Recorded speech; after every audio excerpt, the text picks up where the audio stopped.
تو IMF کے کہے بغیر میں 600 بلین کا کٹ کر سکتا ہوں اس اخراجات کو.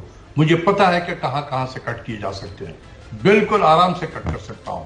تو اگر IMF نے کہا ہے 600 بلین تو اللہ کا شکر ادا کریں, اس نے 1000 بلین نے کہہ دیا.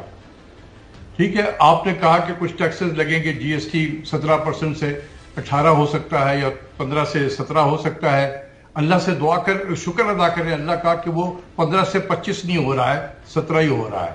تو اس وقت جو کچھ بھی ہو رہا ہے اللہ کا شکر ادا کریں کہ یہی ہو رہا ہے, اس سے بھی ڈاکٹر صاحب دیکھیں پچھلے ہفتے کے دوران جو مہنگائی کی شرح آج جو ہے گورنمنٹ کی طرف سے ریلیز کی ہے وہ 2.8% ہو گئی ہے, اور جو مجموعی شرح اس وقت مہنگائی کی ہے وہ 34.50% ہو گئی ہے. تو یہ تو ابھی آنے والے دنوں کے اندر لگ رہا ہے اور بڑھے گی. تو غریب کی کمر تو آلریڈی ٹوٹی ہوئی ہے. شکر تو ہم ضرور کر رہے ہیں اور کرنا بھی چاہیے, ہر وقت ہمیں کرتے رہنا چاہیے, لیکن غریب عوام کا کیا بنے گا ڈاکٹر صاحب؟ نہیں, وہ کوئی میٹر نہیں کرتا ہے. آج کل کی جو پالیٹکس میں ہے کوئی میٹر نہیں کر رہا ہے. تو میں اس لیے یہی بتانا چاہ رہا تھا کہ دیکھیں اس ملک میں پارلیمنٹ بھی ہے جہاں کوئی اپوزیشن نہیں ہے.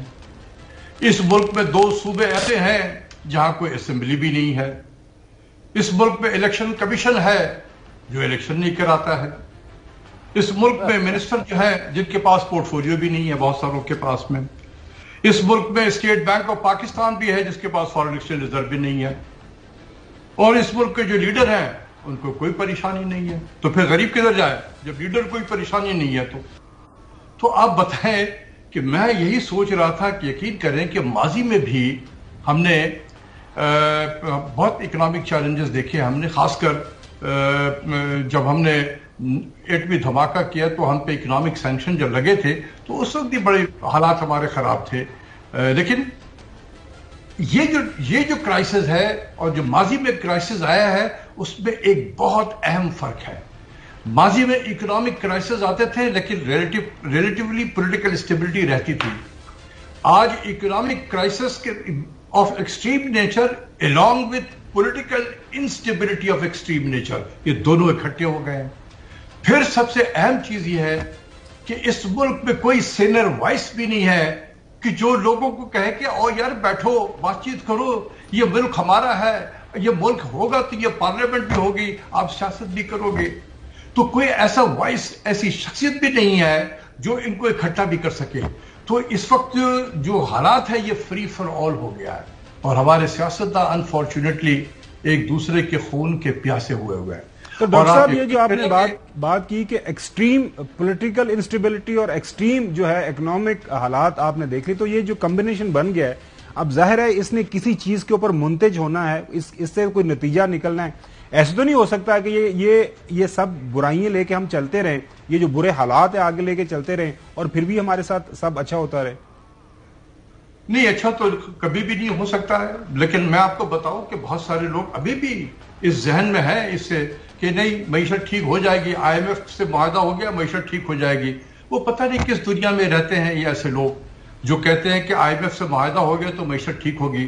دنیا میں کوئی ایک ملک دکھا دیں جو IMF میں گیا ہو, IMF کے ریسورسز استعمال کر رہا ہو اور وہاں پر اکنامک اسٹیبلٹی ہے اور اکانومی میں پروگریس ہو رہا ہے. کبھی نہیں ہوا ہے ایسا, کیونکہ ان کی پالیسیز ایسی ہیں کہ وہ کبھی بھی ملک میں اکنامک اسٹیبلٹی نہیں آنے دیں گے. وہ یہ بائی ڈیزائن ہوتا ہے, پالیسیز ہی ایسی ہے. تو یہ جو کہنا کہ جی IMF کے ساتھ ہو گیا معاہدہ, تو اس سے پہلے بھی تو ہم نے کہا, اس سے پہلے والے بھی یہی تھا نا کہ وہ چلیے جو ہمارا 7th ریویو ہو گیا ہے, 7th اور 8th کمبائنڈ ہو گیا ہے, اب یہ بس ٹھیک ہو گیا, سب ہم IMF کا ٹرانش بھی ریلیز ہو گیا ہے, اب ہم ٹھیک ہو جائیں گے. تو کیا ٹھیک ہو گئے؟ اس سے اور بدتر ہو گئے. اب ہم کہہ رہے ہیں یہ 9th ریویو بھی مکمل ہو جائے گا, اب سب جیسے آپ نے کہا کہ سب باتوں پہ ایگریمنٹ ہو گیا ہے, اللہ کرے ایسا ہو جائے. تو کیا اس سے معیشت ٹھیک ہوگی؟ اگلے والے میں اس سے زیادہ بدتر حالت پہ کھڑے ہوں گے ہم. اللہ سے دعا کریں کہ یہ جون 2023 ہمارا گزر جائے کسی طریقے سے. جی ڈاکٹر صاحب, چودھری غلام حسین صاحب آپ سے سوال کرنا چاہ رہے ہیں. جی صاحب, یہاں ختم ہو رہا ہے. اچھا ڈاکٹر اشفاق حسن صاحب, it is always a pleasure talking to you, کیونکہ آپ جو بھی باتیں کرتے ہیں وہ دل کو لگتا ہے کہ یہ ٹھیک کہہ رہے ہیں, اور ہم تو چاہتے ہیں کہ آپ جیسے لوگ آگے آئیں اور ملک کی کشتی کو ڈوبنے سے بچائیں. تو اب یہ مارکیٹ میں جو افواہیں پھیلی ہوئی ہیں، اکانومسٹ اکٹھے کیے گئے ہیں، ان سے سیشنز ہو رہے ہیں اور وہ بات چیت ہو رہی ہے، اور ایک ٹیکنوکریٹس کی سیٹ اپ ہوگی جو ڈیفیکٹو ہوگی، اور ڈی جورو جو ہے تمام سیاسی پارٹیاں اس کے ساتھ کھڑی ہوں گی. یعنی بظاہر وہ قومی حکومت ہوگی، اصل میں وہ ایک اکنامک ٹیم جو ہے will be put in place to steer the country out of this economic mess. آپ اس پر کیا کہتے ہیں؟ آپ کے پاس کوئی اس پر خبر دینے کو ہے؟ نمبر 2، ہمارے ذرائع یہ کہتے ہیں، اور I quote one big businessman who transacts about billions of rupees transaction per month, ان کا میں ادارہ نہیں بتاؤں گا، خالد ریاض کالوں، وہ کہتے ہیں کہ ہم نے اپنے طور پر اسٹڈی کی ہے کہ پاکستان کی اقتصادی صورتحال یہ ہے کہ 14,000 بلین اکٹھا ہو سکتا ہے، جو ابھی تک 7,000 بلین بھی اکٹھا نہیں ہو رہا. تو یہ سب سے بڑا گھپلہ یہ ہے کہ یہی بزنس کمیونٹی، یہی تاجر طبقہ، یہی سرکاری ملازم جن کی طرف ابھی خاور گھومر نے پڑھ کے سنایا کہ IMF نے کہا گریڈ 17 سے 22 تک کے اپنے اثاثے دیں، اور باقی جڑے نے انہوں نے کیوں چھڑ رہے ہو، سارے نو پتہ کرو. تو آپ کے پاس اب کیا کہتے ہیں، کوئی وے فارورڈ آ گیا ہے یا we are still groping in the dark?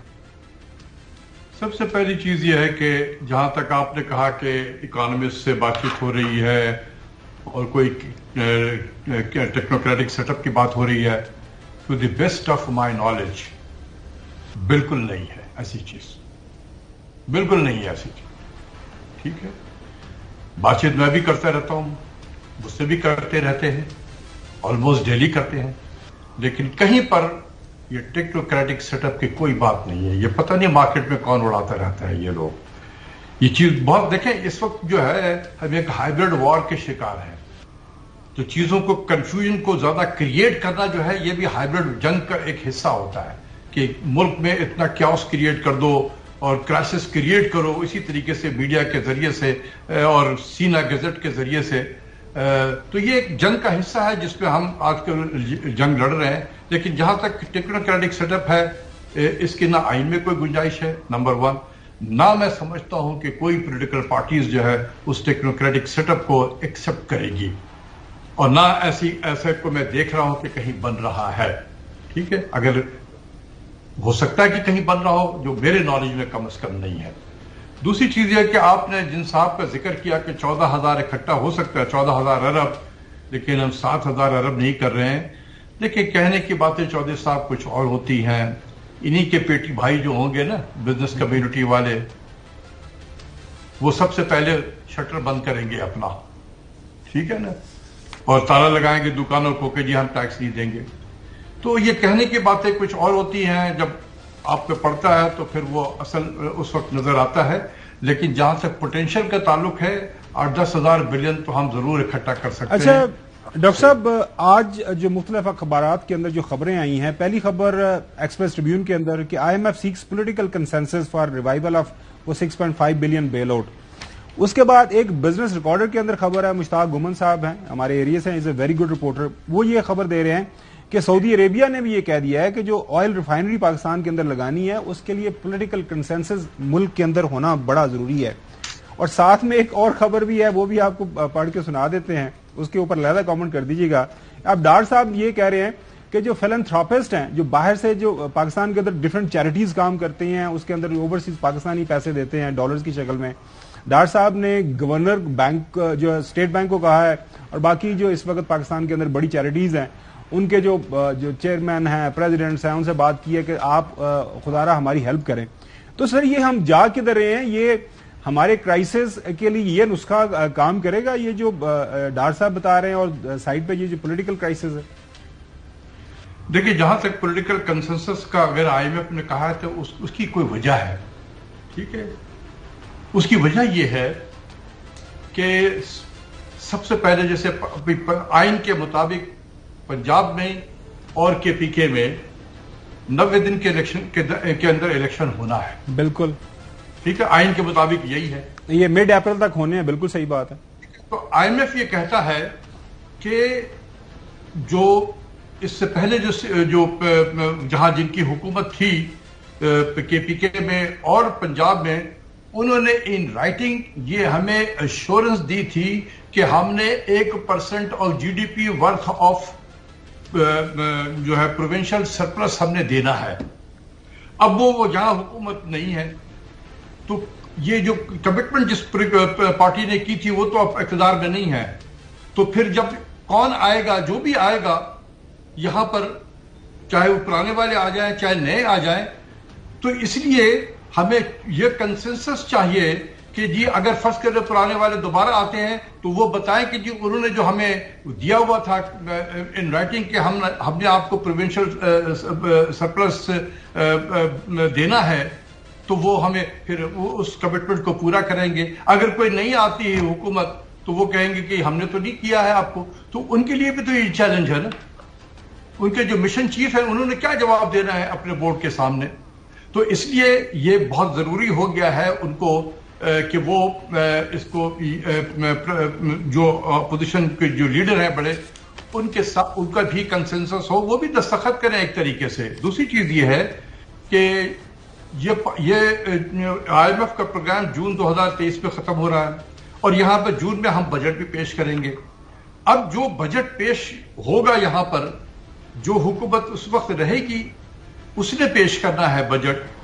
اس کے بعد جب الیکشن ہوگا اور اس کے بعد کوئی اور حکومت آتی ہے، وہ کہے گی جی ہم نے تو آپ سے معاہدہ نہیں کیا تھا، تو اس لیے ہم تو اس کے ہم گارنٹر نہیں ہیں.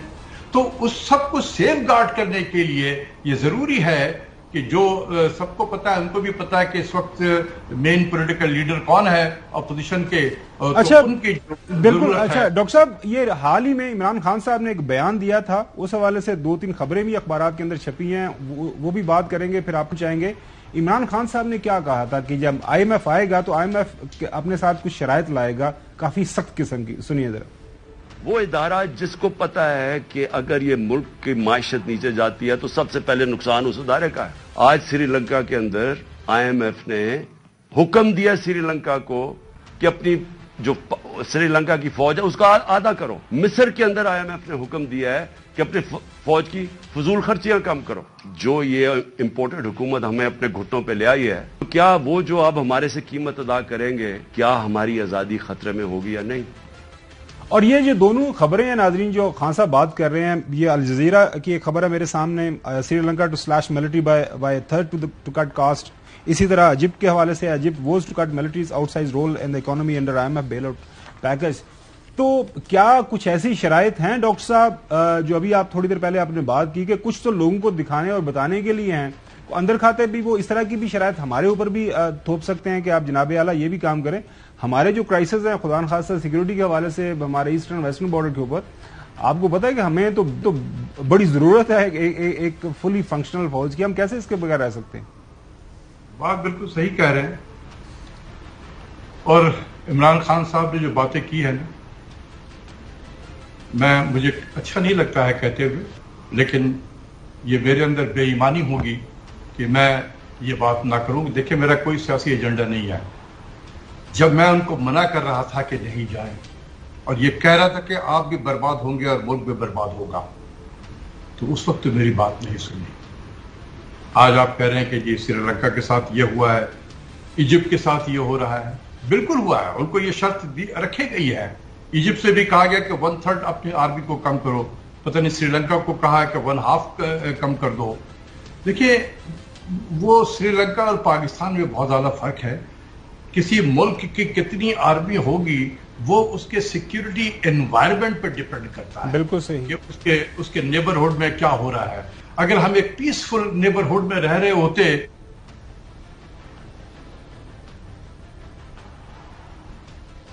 آواز بند ہو. ہاں جی، لگتا ہے کہ کنیکشن کے اندر پرابلم آ رہی ہے. اچھا صاحب، یہ جو آپ کے سامنے ہم نے سارے حقائق رکھے ہیں، مین ویل ڈاکٹر صاحب سے ہمارا رابطہ ہوتا ہے تو ان سے بات جاری رکھیں گے.